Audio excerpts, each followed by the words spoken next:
Tout à l'heure, après avoir écouté de manière attentive ceux qui m'ont précédé,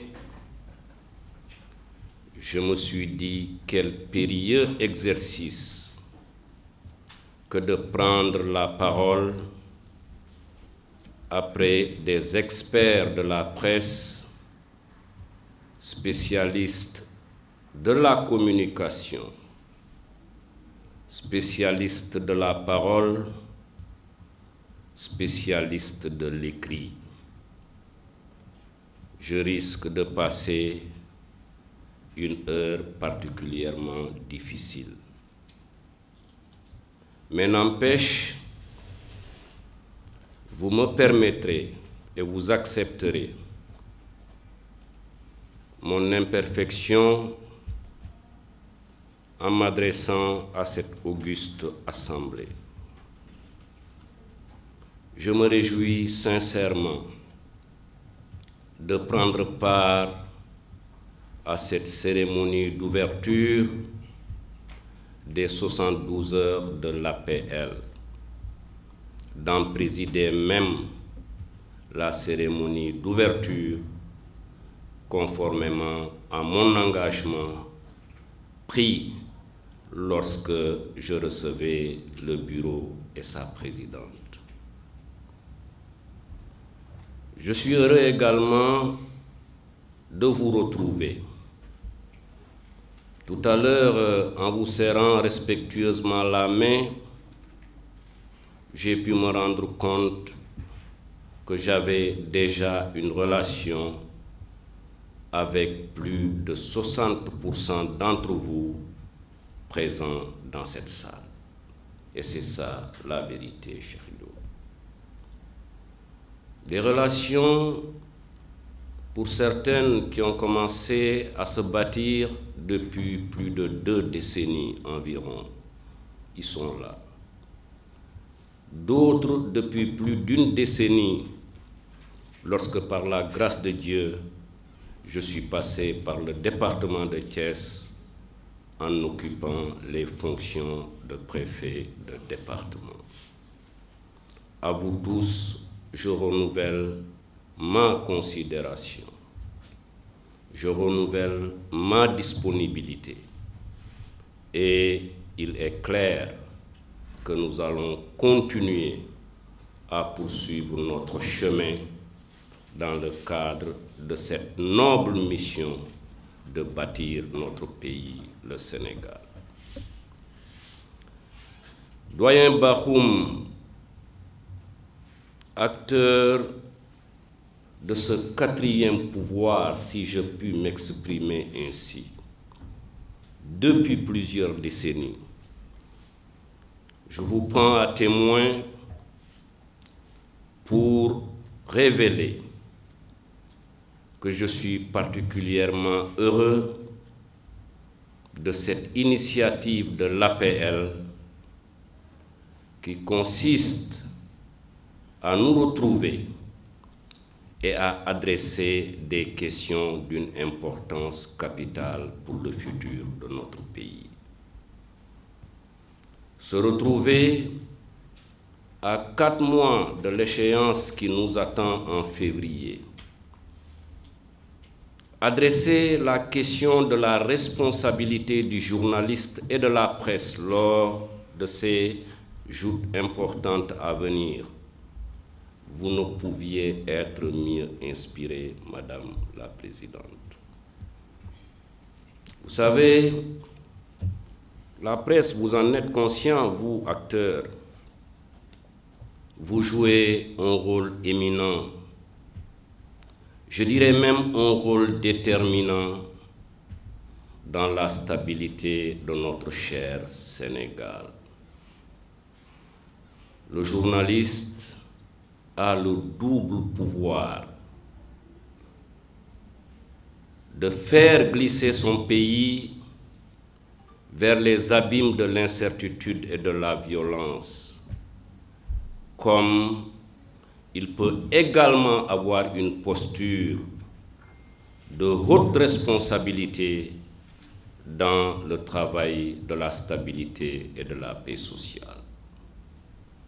De manière générale, nous devons être fiers de la presse sénégalaise. Elle a rarement accepté de basculer dans l'irresponsabilité qui peut être fatale à notre pays et à son devenir. Les journalistes que nous avons connus, d'abord les premières générations, incarnées ici par le doyen Bahoum et le doyen Mbaye Samb, ensuite la génération suivante que vous incarnez, de manière globale, vous vous êtes distingués souvent par des postures de responsabilité, travaillant avec tous les autres acteurs à sauver l'essentiel qui nous intéresse, la paix de notre pays et la stabilité du Sénégal. Vous êtes à la croisée des chemins, je ne vous le cache pas. Et je vais vous dire pourquoi j'ai la conviction que vous êtes à la croisée des chemins, doyen Bahoum. Aujourd'hui, vous êtes des acteurs de ce secteur clé. Je peux même dire les acteurs de ce pouvoir clé. Je ne me gêne pas, moi, à dire que la presse, c'est le quatrième pouvoir. Ça m'engage, moi seulement. Vous êtes à la croisée des chemins parce que nous allons vers des périodes importantes pour notre nation. Les enjeux seront importants et les acteurs seront divers, chacun à la poursuite de son intérêt personnel et partisan. Cela peut pousser jusqu'à ce qu'on oublie ce qui nous lie, nous tous, le Sénégal, et ce qui est le premier intrant pour notre pays, la paix et la stabilité. On va à un moment donné arriver à une situation, Maodo Malick, où l'intérêt partisan va être tellement fort, doyen Mbaye Samb, que ceux qui portent ces intérêts partisans peuvent oublier qu'ils peuvent poser des actes qui seront extrêmement dangereux pour la stabilité de notre pays. Vous êtes fragile, surtout face au pouvoir de l'argent. Et si, au cours de ces réflexions, vous n'adressez pas cette question de la responsabilité du journaliste, il se pourrait que certains parmi vous déroulent des actions ou adoptent des positions qu'ils auront à regretter beaucoup plus tard. Restons sereins, aimons notre pays et de manière quotidienne, posons des actes qui contribuent à sa paix, à sa stabilité et à son développement. J'ai un long parcours avec la presse et avec certains d'entre vous. Et souvent, dans un discours d'honnêteté, je vous ai interpellé. Le plus souvent, pas en tant que gouverneur de région, mais en tant que frère, en tant que proche. Il y a 10 ans, quand je suis passé à la tête du département, j'ai eu beaucoup d'échanges avec le doyen Mbaye Samb, des échanges intellectuels fondés sur la vérité. Et l'un des derniers que nous avons eu, Papis étant un témoin, je lui avais dit que le journaliste, l'homme de presse en général, ne doit jamais confondre le devoir d'informer et le devoir de calomnier. Le journaliste qui calomnie est en train de porter un coup dur au secteur auquel il appartient. Le journaliste qui calomnie ne s'en rend pas compte, il se vide même de son humanité. Et généralement, il le fait sous la commande d'autres. Pourquoi? Et Dieu ne donne jamais un pouvoir à quelqu'un pour que ce pouvoir soit destiné à détruire les autres ou à calomnier les autres. Moi, je ne suis pas un professeur de journalisme. Je ne prétends aussi à aucune sagesse. Mais je sais que j'aime mon pays. Et j'apporte toujours ce que je peux considérer comme une modeste contribution à la poursuite de sa construction qui a démarré avec nos aïeuls. Vous serez à la croisée des chemins, je le répète. On va vous approcher, on va vous proposer et vous donner de l'argent. Et ensuite, on va vous commanditer des missions. Si vous le faites, vous vous êtes trahi vous-même et vous avez trahi votre mission. Et pour un homme d'honneur, rien ne vaut la trahison de sa mission morale. Je vais être parmi ceux qui continuent à formuler des prières pour que vous puissiez rester lucide, vous puissiez rester serein et mettre toujours la stabilité et la paix du Sénégal devant. Ça, c'était le propos que je voulais échanger avec vous en continuant d'être particulièrement respectueux à votre endroit et en vous disant, utilisez l'outil qui est entre vos mains pour bien faire et pour continuer à renvoyer une image du Sénégal qui est une image de respectabilité et une image également de soutien.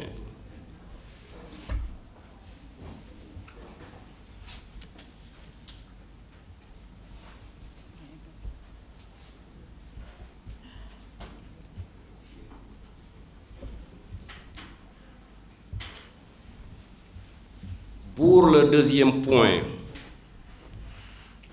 je voudrais aussi vous dire toute l'attention que l'État, à son plus haut niveau, accorde à la question de l'immigration irrégulière.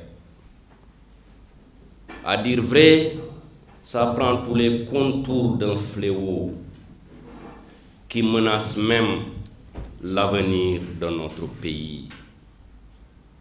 Une jeunesse qui décide de partir.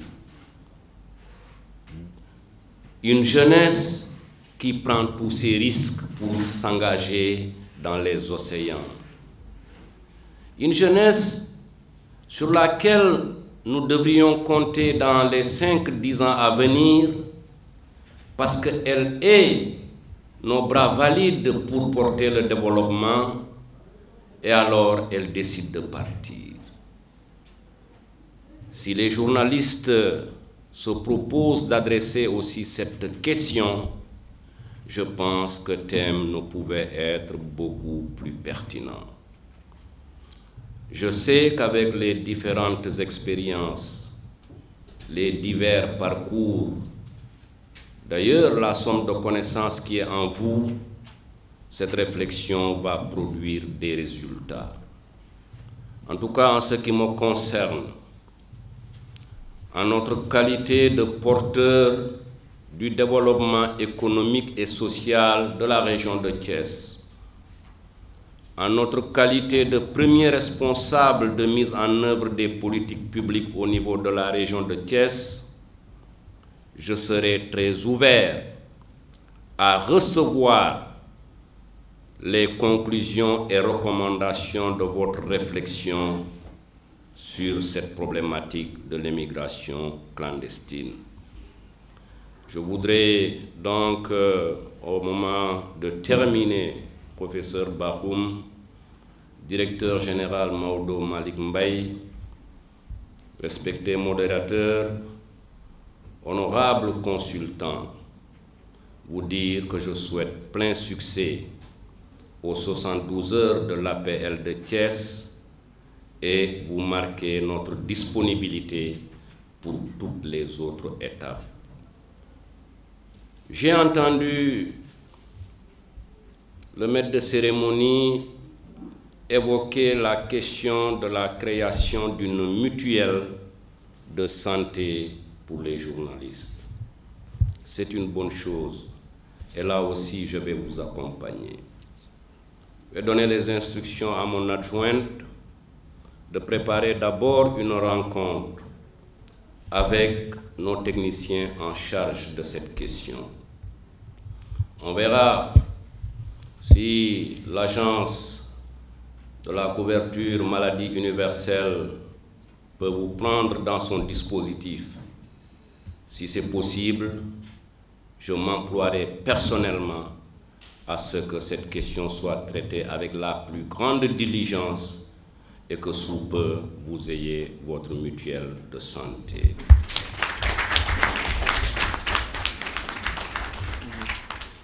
Ça, vous pouvez retenir que c'est OK. Merci aussi pour le don de sang. Je pense d'ailleurs que peut-être je pourrais même participer, mais je suis épuisé ces derniers temps par beaucoup de questions, plus le déménagement, le voyage, vous me comprenez.